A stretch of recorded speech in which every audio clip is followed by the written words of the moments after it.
Hello everyone. In this session of Power Automate, we will see different types of controls, how we can use this control in our Power Automate flow. So let's first understand what is controls. Controls are basically a connector which has a collection of actions that manage flows rather than individual applications or services. So different type of control actions are condition action, which identifies the block of action to execute based on the evaluation of condition input.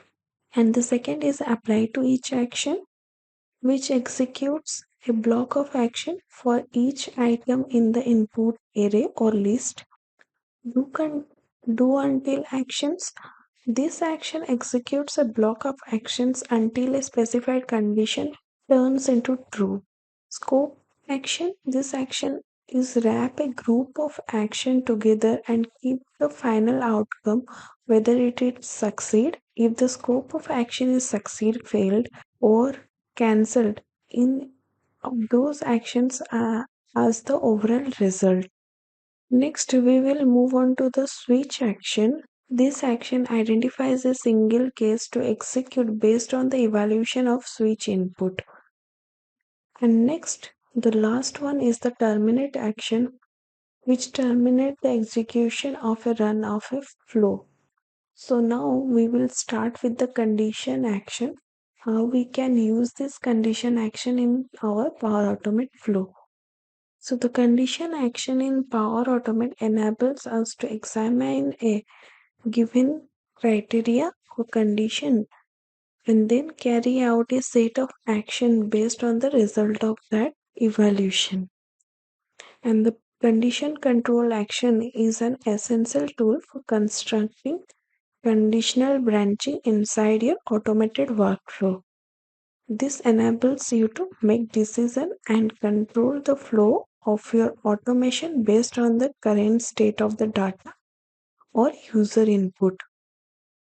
So this actions basically accepts three parameters, that is choose a value, the first parameter where we need to provide the value which we want to compare, and we need to provide the operator, and then we need to provide the value which we need to compare with the first value.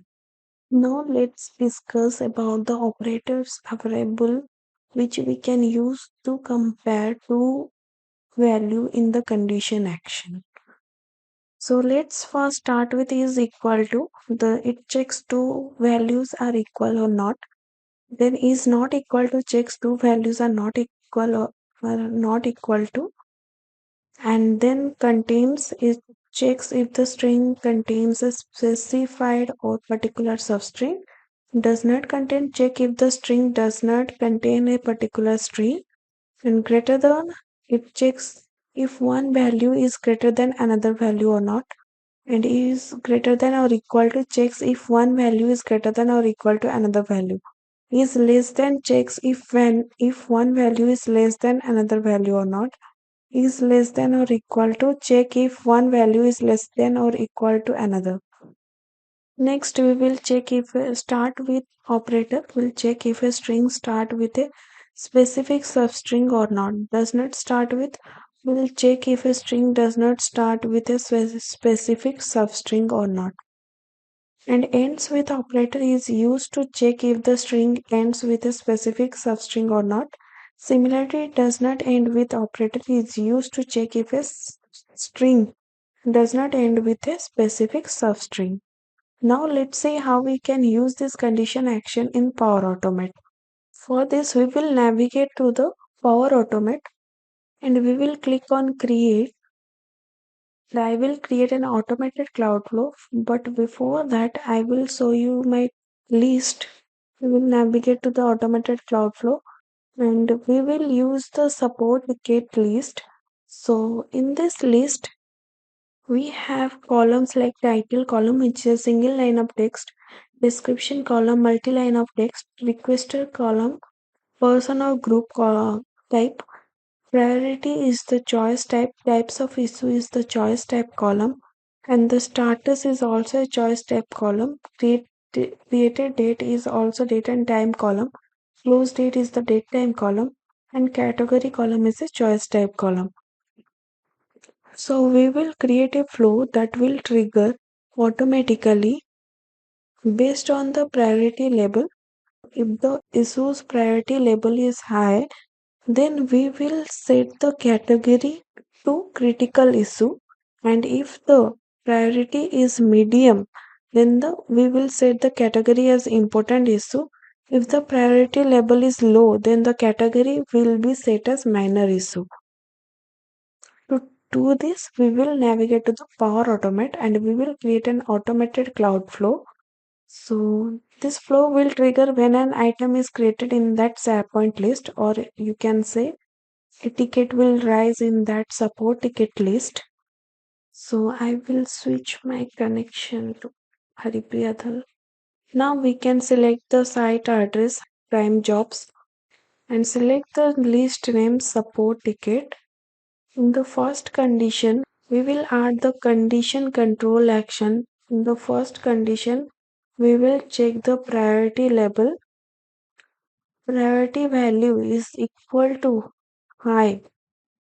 Then in the SharePoint list, we will update the item of the category. Basically, we will categorize each issues into three types, that is critical issue, important issue, minor issue. So based on the priority level. If the priority level is high, then we are categorize that issue as critical issue. So select the site address.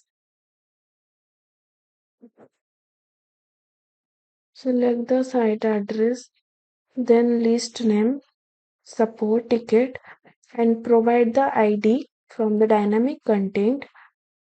And in the last here you can select if the issue is high, so we will select the critical issue. Let's say the condition in the priority value of the issue is not high. So for this we will add the condition control action to check the value of the priority of the issue. So if the priority of the issue is medium, then we will set the category value as important issue.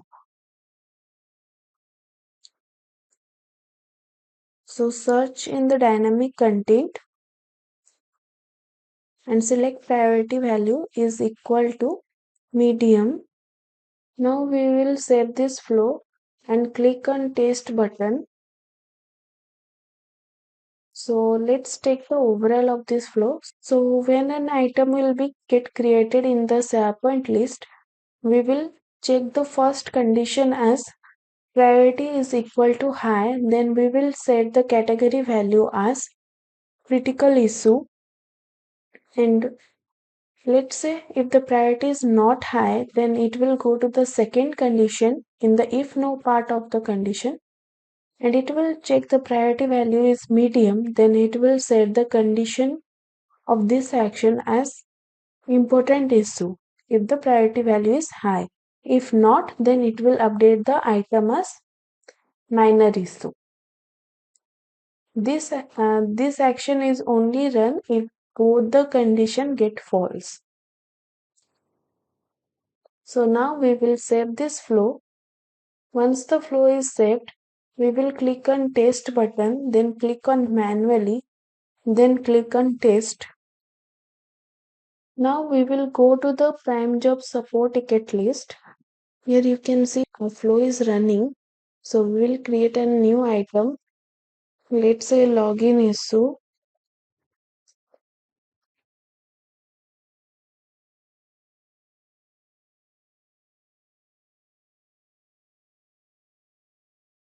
And provide the description.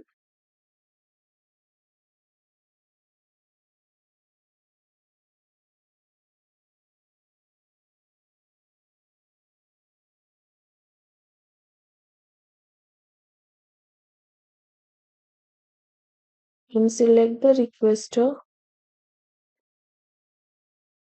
Then select the priority as high. types of issue,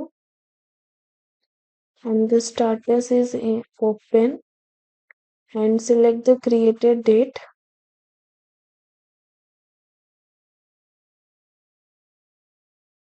as 29 and the close date is 30. Now save the flow. Here you can see priority is high, so our first condition is satisfied. You can see the first condition is satisfied, so it returns true value, and we have updated the item in the SharePoint list. So now I will move on to the SharePoint list, and you can see the category is updated with critical issue value. So this is how we can use the condition action in Power Automate. Next, we will see how we can use apply to each action in Power Automate. Thank you so much for watching. We will see you on next video.